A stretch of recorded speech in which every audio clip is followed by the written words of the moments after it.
that seems to be ever increasing and becoming more and more deadly. Our program tonight will be compact and focused. After an opening video, we will hear from Cantor Rosner. Then Commissioner Ryder will present his keynote remarks through the miracle of Zoom. And then we will close with a responsive reading led by Rabbi Vernon. We will now see a video that will give us a historical background on Kristallnacht. Let's go to the video, please.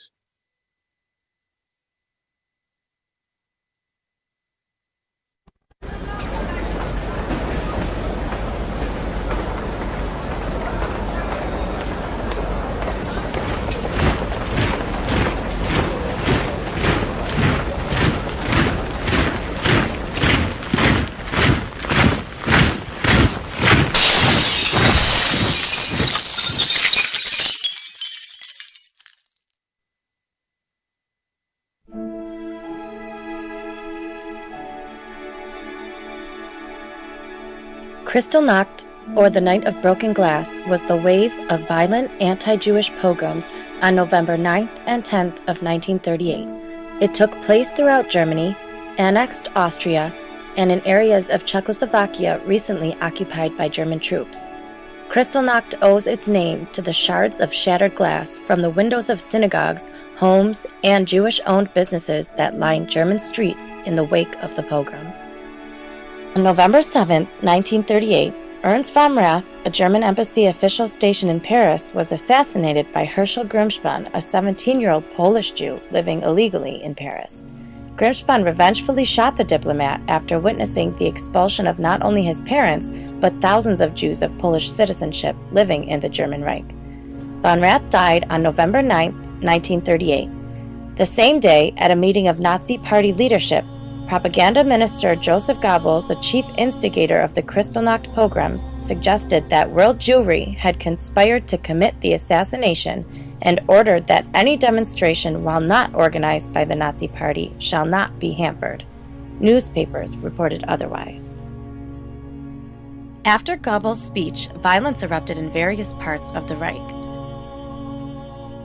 Paramilitary, or SA, and Hitler Youth units throughout Germany and its annexed territories destroyed Jewish-owned homes and businesses.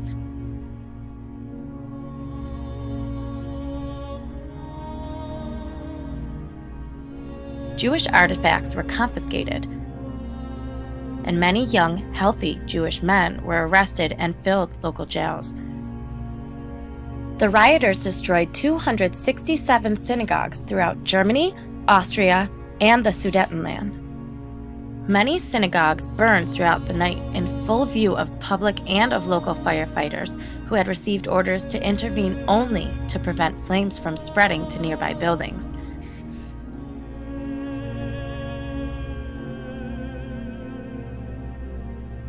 SA and Hitler Youth members shattered shop windows of an estimated 7,500 Jewish-owned commercial establishments and looted their wares. Jewish cemeteries became a particular object of desecration in many regions.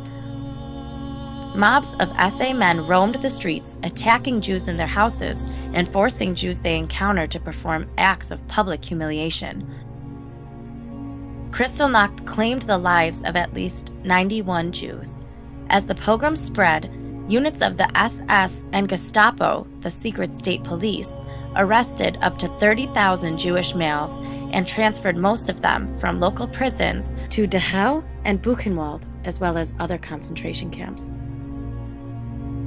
In the immediate aftermath of the pogrom, measures were introduced to eliminate Jews and perceived Jewish influence from the German economic sphere. The German government announced that the Jews were to blame for the pogrom, imposing a fine of $400 million on the German Jewish community. German education officials expelled Jewish children still attending German schools. The German government announced laws that enforced Aryanization policy, the transfer of Jewish-owned enterprises and property to the Aryan ownership. The events of Kristallnacht represented one of the most important turning points in Nazi anti-Semitic policy. The Nazi regime moved eventually towards policies of forced immigration and finally toward the realization of a Germany free of Jews by deportation of the Jewish population to the east. It is important to understand and remember these events. It is also important to honor those that lived and died during this destructive part of history. It's probably most critical that we teach the lessons so that it may never happen again.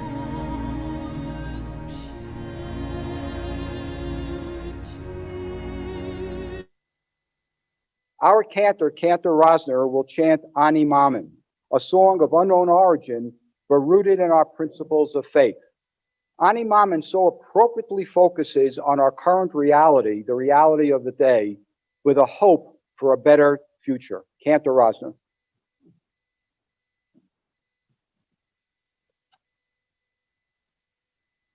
Ani Mamin באמונה שלמה בביאס המשיח אני מאמין ואף על פי שישמע עם כל זה אחכה לו בכל יום שיבוא בכל יום שיבוא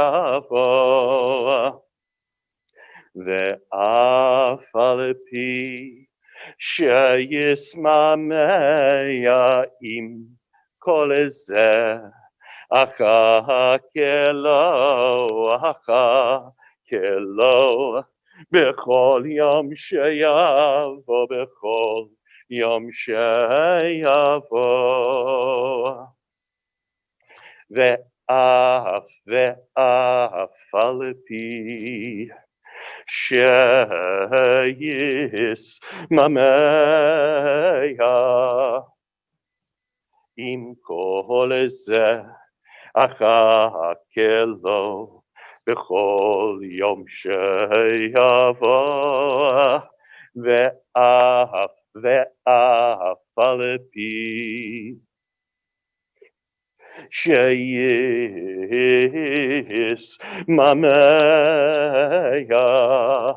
עם כל זה אחכה לו בכל יום שיבוא.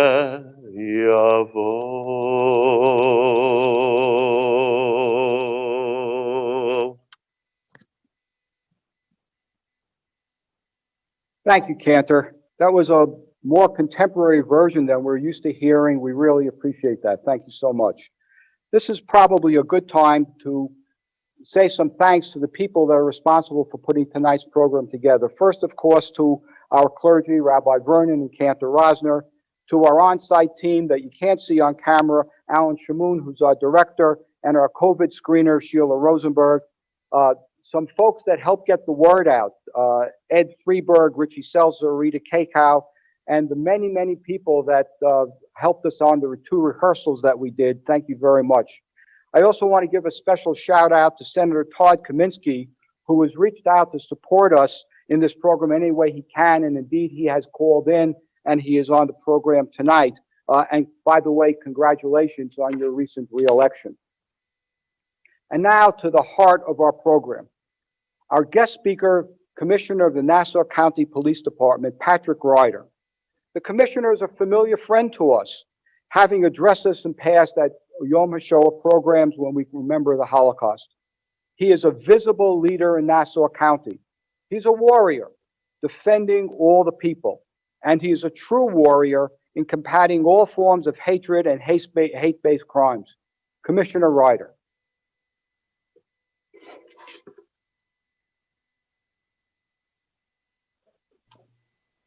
Okay, they let me unmute. I hope you can all hear me.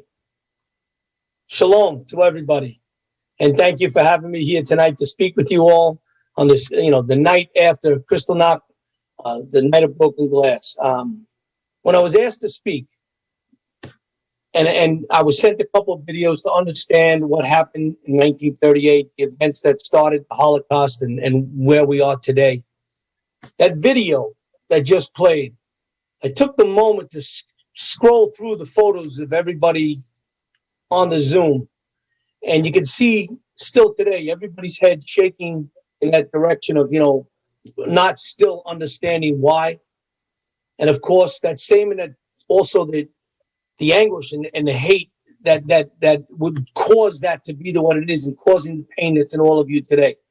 It's very struggling to watch the video and watch your faces. 2020, lessons learned that we can compare and maybe about what in this world, the young man, that the 17-year-old man that shot and killed the diplomat. And he said, it's not a crime to be a Jew. I didn't do it out of hate towards the diplomat, and I did it out of love for my family and watching them going through the pain that they were going through. The directions that the Nazis were given to put on plain clothes and hide behind who they really are and go out and burn down the temples and cause the businesses to go on fire in the homes. You can only imagine the fear that had run through everybody, any Jewish person in that community. But many, many Germans did the right thing and took in their friends and hid them from the Nazis as they came through. You take 2020 and you look what we've been through with COVID and then the unrest and the burning and looting that's going around in our cities. There's glass on the streets in our cities all over America today because of the unrest. Unrest driven by the same ideology that drove the Nazis, hatred. Hatred towards people, hatred towards somebody's thought process, their ideology. It's disturbing. As I walked with many of my officers out there during the protests, we had over 260 protests that came through Nassau County. We had close to 45,000 people. There was 4 protests tonight. The Trump people who won't give up the election and are out there protesting still. And then there was the Biden group that's protesting. And then there's that are just protesting to cause problems. We've been very fortunate here in Nassau County. One, because our relationship and our engagement with our community, especially our Jewish community. I've been to the 5 towns. I've been to the West Hempstead area. I've been to up in the North Shore and visited many of the synagogues throughout Nassau County, speaking to the congregation and letting them know that we are here for them. Your security is our top priority. What we need to do and protect all of you is a top priority. And we do it every single day in Nassau County. And this year, we've been challenged more than ever. We couldn't go home during COVID. We couldn't quarantine. I got notified today. The reason I'm doing this Zoom from my house is one of my chiefs who I was with on Thursday came down with COVID. So I was contacted that I had to now sit back until I get tested. I have no symptoms. I'm fine. My wife makes me work pretty hard around the house. So I feel good. But, I still have to go through that process. But the fear factor that people go through. We had several officers that contracted COVID during the height of the pandemic. They couldn't go home. They'd go home and they'd stay, but then they had to come back to work. Our police medics that went out there and did the job day in and day out. Very brave men and women, our fire services, our Department of Public Works, our civilian communications, because COVID was a virus that recognized nobody, no religion, no race. The difference between COVID and in the protest, yes, there was the death of George Floyd. Yes, it was horrific, and nobody in law enforcement stands by it. But the act of one officer changed the course of history in this country. The act of one man back in 1938, young 17-year-old man, changed the course of the world. It might have been going in that direction. The Holocaust may have still came. The hatred we know was already there because as soon as he got into power, he started to destroy the economic side of the Jewish faith by boycotting businesses and shutting them down. We've been challenged that way with this unrest, and we've overcome it. We've overcome it that we've gotten through with no violence, no looting, no fires. But hatred is still there. We recognize that there is hatred both in our communities and sometimes even in our police departments throughout the country. 2020, May of 2020, the ADL said this is a 4-decade high number in anti-Semitism in this country. They started tracking the numbers, I think it was 1979, but this is the highest number they've ever had. Over 2,000 acts of violence and harassment throughout our country in 2019. We've got to change. We've got to turn that corner and stop being angry at people because of their religion or the color of their skin or their sexual orientation, accepting of all. We in Nassau County had 90 bias cases so far this year.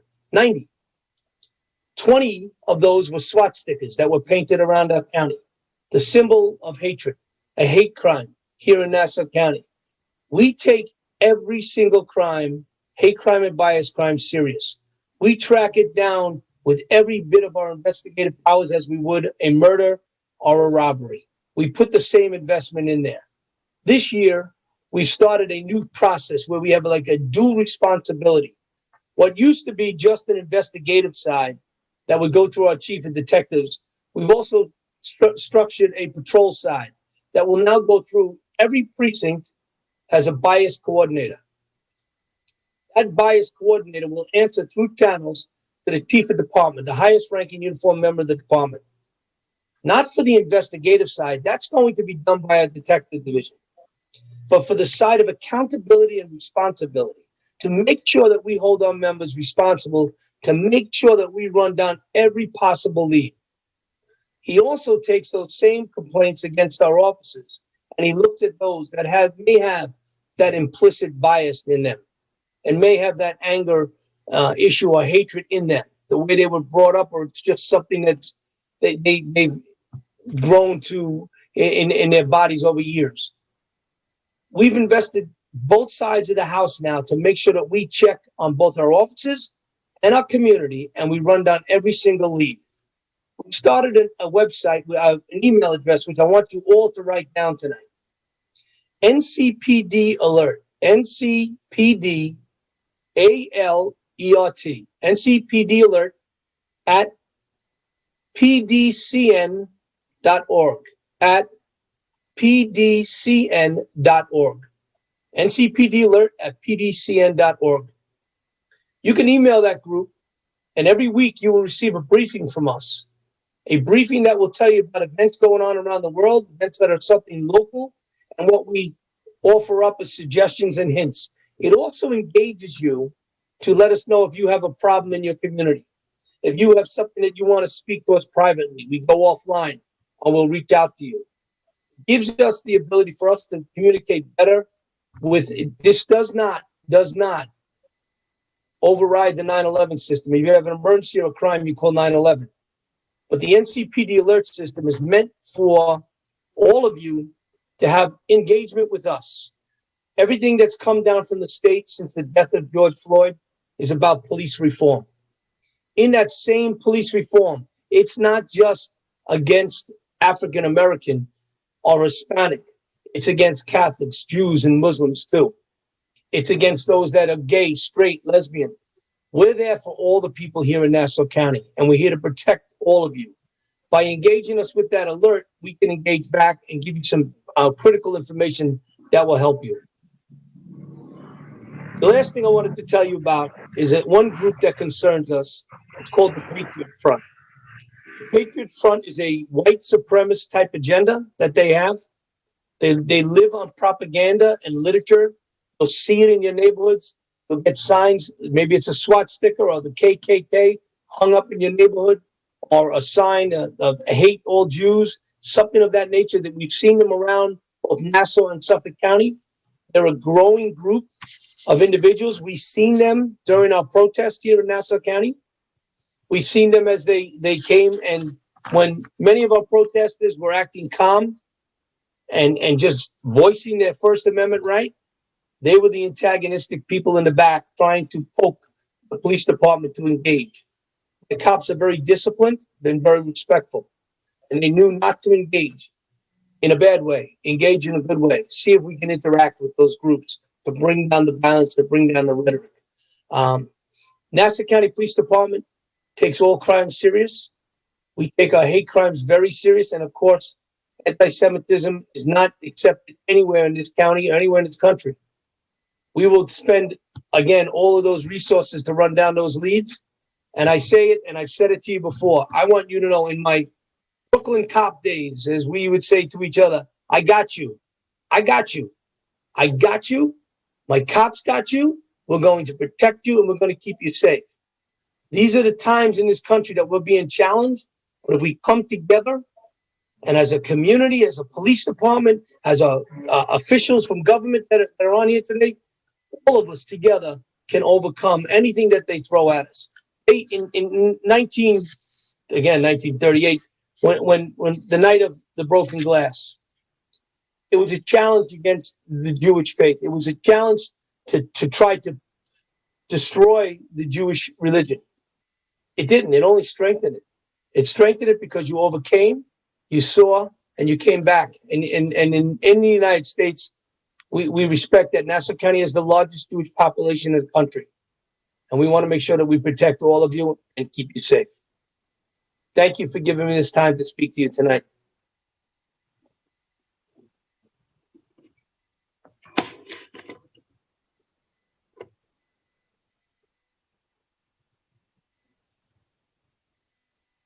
Thank you, Commissioner. How about a virtual round of applause for the words that we just heard?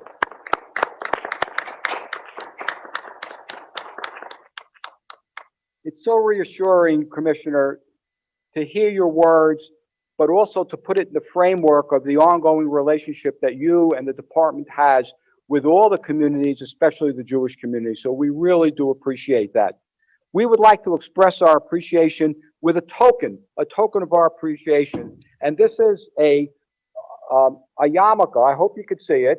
And it says on the yarmulke, Chazak Mishina, which means stronger than hate. So we're going to give you one to display and one to wear. So you'll get both of those to you. Clearly, what you did tonight was a big example of what is stronger than hate. Again, for Commissioner Ryder, a round of applause.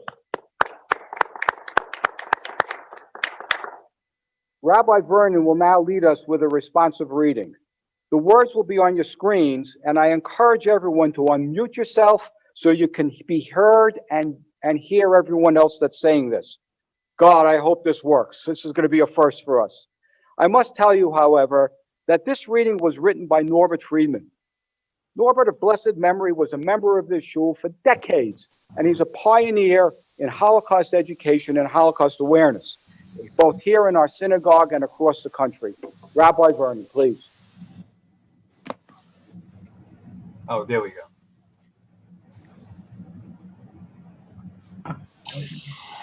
I firmly believe that everything that man encounters can be of benefit for his future actions, and lessons can be drawn from it.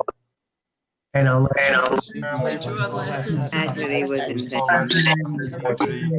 Tragedy was in vain. And the lessons to draw from it are the lessons of human compassion for one another, respect for human life, because human life once taken is irrevocable.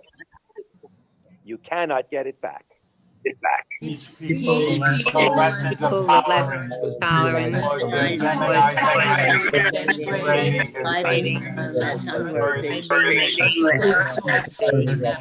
First step towards hurting that person. Draw a lesson that life is more precious than anything else, that human dignity is sacred. Teach the young people to emphasize the beauty of those who are different, not to look for negative aspects, but always to emphasize and to cherish that which is different, and the beauty in that which is different. The way people enrich themselves, Tolerance the others also. Promise that we will look differently on others from now on, and that our lessons will leave an imprint on Can't them, see it. giving them hope, and they in turn will give us hope. All this, there is hope that our children may be able to move forth in the world. Amen. Thank you, Rabbi. Well, another first for us, a responsive reading on Zoom. I guess that sort of worked. So again, Rabbi, thank you. And again, thanks to the entire team, especially to Commissioner Ryder, for putting this together tonight. It really was very special. But most of all, I'd like to thank each and every one of you for joining us as we remember the Holocaust and we take a stand today against the hatred of the other, the hatred of the other. Here's what we should keep in mind, please. With Kristallnacht, the world was tested, and we did not react enough, and millions suffered the escalated consequences. In our time today, we are seeing our own Kristallnachts. They are called Pittsburgh, Charlottesville, Muncie, Las Vegas, Jersey City, Poway, and unfortunately so many others. The question is, will we react enough to stop the consequences? Tonight we did a little piece of that reaction, helping to ensure a better, a safer, and a more secure future for all of us and for our children. Thank you and good evening. Now, we are going to do Maariv. Rabbi, when do you want to do that? Do you want to wait till 8 to do it now? We're going to do Maariv right now. So those of you that wish to stay and recite the Maariv prayers, please do so. Thank you and good night.